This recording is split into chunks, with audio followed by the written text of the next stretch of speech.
share ko sa video na to, no, dahil naka 1 month na rin tayo na nagpo-promote ng mga product sa TikTok, no, bilang isang TikTok affiliate, at yun, kumita na rin tayo.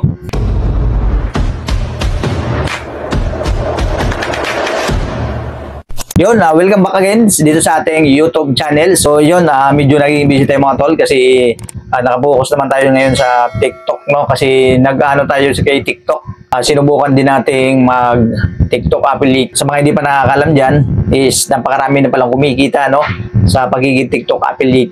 Kaya kung gusto nyo ring kumita, no, ng extra income, pwede na rin kayong kumita, no, dito sa pagiging TikTok affiliate. Sipag lang gagawin natin, sipag tiyaga, no.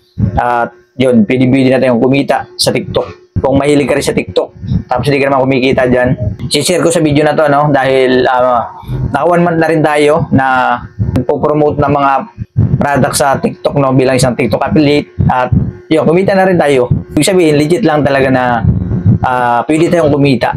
Pero 1 month pa lang tayo, hindi pa tayo kilala sa TikTok. Alam nyo ba na napakarami na ng kinikita ng mga content creator, yung malalaking content creator na kumikita na sila ng monthly na 6 digit, 7 digit, di ba? Napakalalaking pera yun. Sipag lang yung ginagawa nila. Kaya napakaganda na kung wala pa kayong TikTok, kung may TikTok na kayo at hindi pa naman kayo affiliate, ito lang may requirements para makapag-apply tayo kay TikTok bilang isang TikTok affiliate. Kailangan mo lang naman is magkaroon ng 600 followers at pwede ka nang makapag-apply bilang isang TikTok affiliate. Yun, makapag-upload ka ng mga video mo na lalagyan mo ng yellow basket. Siyempre, dapat meron tayong product na gagawin ng review. Diba? Ipopromote natin yung product. Halimbawa, ito na lang si ano. To. Halimbawa to, gagawin natin ng video. At hanapin natin ito dun sa TikTok shop. And lalagay natin sa showcase natin yon. Ito. At halimbawa, mag-upload tayo ng video nito. Kukunin natin yung link dun sa ating showcase. At ilalagay natin sa video na ginawa natin, di ba? Ilalagay natin para pag halimbawa pinanood ng mga viewers mo yung video mo at may link na nakalagay dito sa video na may ano ka, alcohol na to, at bumili sila, magkakaroon tayo ng commission. Oh, di ba? Napaka simple lang, no, yung gagawin natin. Pero kailangan lang talaga sipag, no, sipag at tiyaga sa paggawa ng video. At siyempre, dapat consistent tayo sa pag-upload. Sa una, ano lang talaga, kumbaga, lalo na pagka bago pa lang, dahil nag-upisa pa nga lang tayo, is wala pa nakakilala sa atin. Kukunti pa yung followers. Kasi yun sa akin, nag-upisa ako ng January 10 siguro, ngayong 2025, no. 500 lang yung followers ko. Kumbaga, pwede na tayo mag-apply ng pagiging isang TikTok affiliate. Ang kaso, wala pa tayong yellow basket kasi 500 pa lang.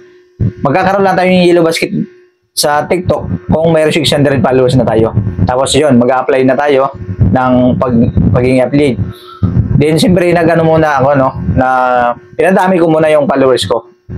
Buti lang ilang days lang, no, is nakuha natin yung 600 followers, kaya nagkaroon na tayo ng yellow basket at nagkaroon na tayo ng laman yung mga showcase natin. Nag-add tayo ng product na gusto nating i-promote or ibenta, no. Then yun, para na makagawa naman ako ng video na ina-upload ko sa TikTok is yun, bumibili tayo. Kailangan din lang talaga nating maglawas ng puhunan, no. Nasa inyo naman yun, halimbawa, mayroon kayong mga gamit sa bahay na mga na-order nyo na dati, pwede yung gawan nyo ng video yun. Then yung product na yun, hahanapin nyo sa TikTok shop. Then i-add nyo yun lalagay nyo sa inyong showcase para yun na yung gagawin nyo ng video, di ba? Hindi na kayo bibili. Kasi lahat ng gamit ko dito sa pagbablog, lahat yan na mga na order ko, ginagawa ko ng video at yun yung na-upload ko sa aking TikTok account and nilagay ko yung link nila. O, di ba?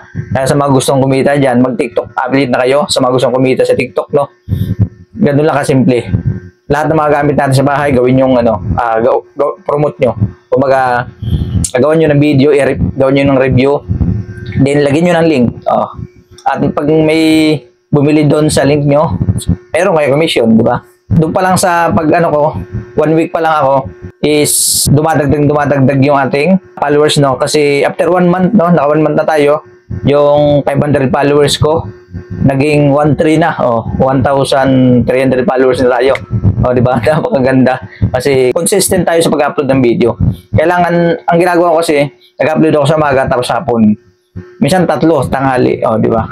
Kailangan talaga meron kang video na na-edit mo na para i-upload mo na lang. Ganun lang gagawin natin para tuloy-tuloy tayong makita no, sa TikTok. Kasi pagka nag-upload ka ngayon, bukas hindi, lalong babagal yung ano natin, yung pag-angat, no? Kaya kailangan talaga tuloy-tuloy na araw-araw nating gawa ng video. Kahit may iksi lang, 1 minute pataas, ganun. 1 minute, 2 minute. Pwede na para mabilis lang nating edit yan at mabilis lang i-upload. Ganun lang, kaya sa mga gustong kumita, pagiging TikTok affiliate at may 600 followers na kayo, pwede na kayo mag-umpisa, no? At kumita na rin kayo ng extra income kahit nasa bahay lang kayo bilang isang TikTok affiliate. So, yun. Hanggang dito lang muna yung video natin. At kung nakatulong sa inyo yung video na to, huwag nyo naman kalimutang click nyo na yung like dyan. Siyempre, click nyo na rin yung subscribe dyan sa baba at hit nyo na rin yung notification bell para updated din kayo kapag may panibago na naman tayong i-upload na video. So, yun. Maraming salamat sa panonood at kita-kits sa susunod na video.